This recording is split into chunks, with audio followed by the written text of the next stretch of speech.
La maison de Villeneuve d'Ascq. Construite en 1939, cette maison située à la frontière entre Villeneuve d'Ascq et Hem aurait fait fuir toutes les familles qui ont tenté d'y habituer en moins d'un an. Tous racontent avoir entendu des bruits de pas et des cris d'enfants à travers la nuit. En se renseignant, ils se sont rendus compte qu'un enfant de 5 ans était mort dans cette maison, dans des circonstances tragiques. A priori, il cherchait des petits copains pour jouer avec lui. Le château de Fourgeret. Situé à Caux, le château de Fourgeret est racheté et rénové il y a peu et totalement ouvert au public. Public qui a d'ailleurs tendance à s'y presser depuis que plusieurs visiteurs ont affirmé y avoir croisé des fantômes. Pour les propriétaires, il n'y avait aucun doute sur le fait que leur demeure est hantée. Des personnages aux fenêtres sur les photos, alors que le château est vide et que nous sommes tous dehors, des sensations d'être enlacés, des chaises qui bougent, des odeurs de nourriture et les bruits d'une famille qui déjeune dans le salon. Mon chien qui joue avec un autre chien invisible, une femme en robe rouge qui est apparue 2 fois près de la cheminée. Telle est la vie à Fourgeret. Il ne faut pas s'offusquer ou se moquer, raconte-t-il en effet. La grotte dite Beaumont-Ségureau. Au XIXe siècle, le célèbre truand Pierre de la Vache avait trouvé refuge dans cette grotte à Ménherbe.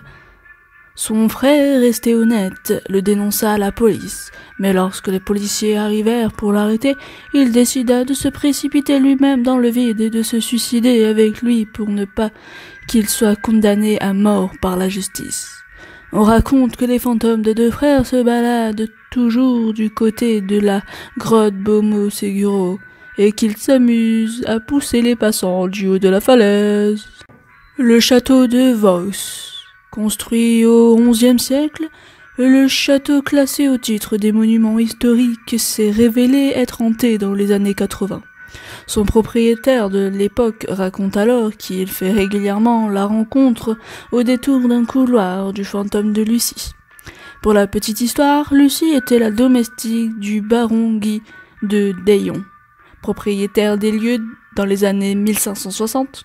Ce dernier, séduit par la beauté de la jeune fille, ne cessant de lui courir après, ce qui avait le don de sérieusement courir sur le haricot de sa femme, la baronne Jacqueline de Lafayette.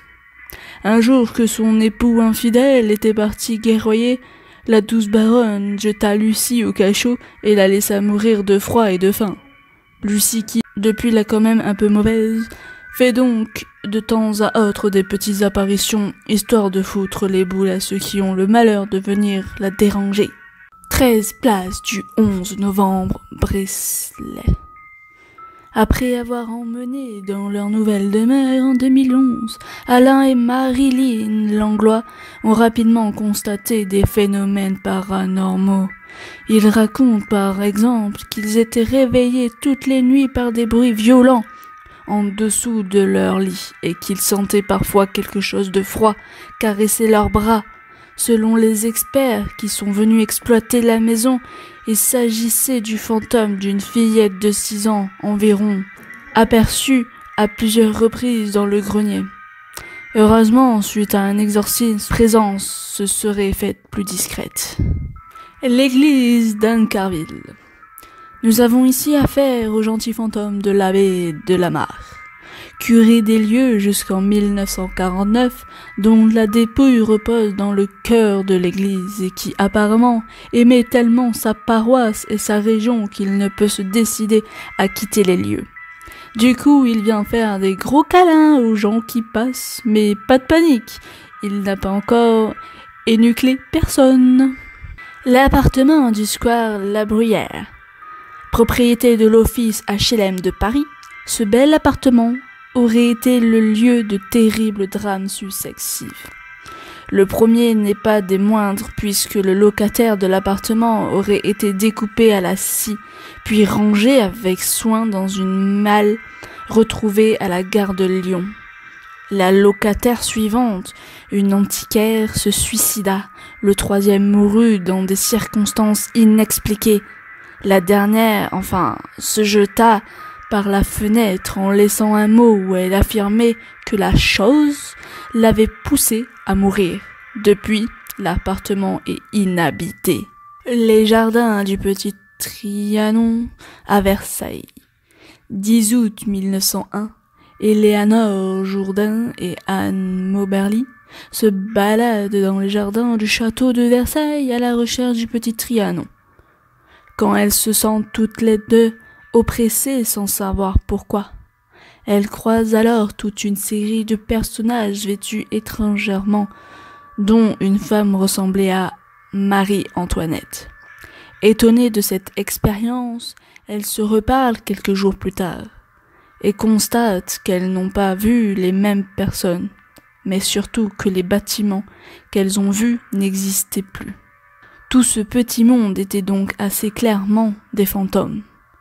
Éléanore et Anne écriront un livre sur cette expérience surnaturelle que le corps scientifique ne parviendra jamais à expliquer. La maison fantôme de Cramant. Cette maison, en apparence tout à fait normale, n'est plus habitée depuis longtemps quand un couple, les Mesla, décida de s'y installer en 1967. Très vite, ils commencèrent à entendre des bruits de pas à l'étage, des cris étouffés. Ils disaient entendre quelqu'un descendre l'escalier avec une jambe de bois au milieu de la nuit. Si ça s'était arrêté là, ça n'aurait pas forcément été un problème. Mais il se trouve que quelques semaines après le début des phénomènes, le fantôme commença à les attraper en les projetant violemment contre les murs. Après une hospitalisation, le couple quitta la maison pour toujours. On raconte que la maison était hantée par un marin anglais qui au début du XXe siècle aurait été assassiné et jeté dans le puits. Un peu comme dans The Ring, en somme. La maison de l'avenue de l'Hippodrome à Lambersart. Décidément, le Nord, c'est pas ça. 10e maison hantée du département, celle de Lambersart, est située en retrait de la route. Avenue de l'Hippodrome, cachée derrière de grands arbres. On ne sait pas exactement ce qui s'y est passé, mais ce qui est sûr, c'est que toutes les familles qui y ont vécu sont parties en moins d'1 an, ou ont été poussées dehors par un drame, maladie, accident, faillite et décès. Tous les locataires de la maison ont vu de toutes les couleurs. Bon, voilà, j'espère que cette petite vidéo vous aura plu, enfin ce top 10 vous aura plu. N'hésitez pas à m'en dire d'autres si vous en avez en tête. Je vous laisse liker, commenter cette vidéo et je vous dis à la prochaine.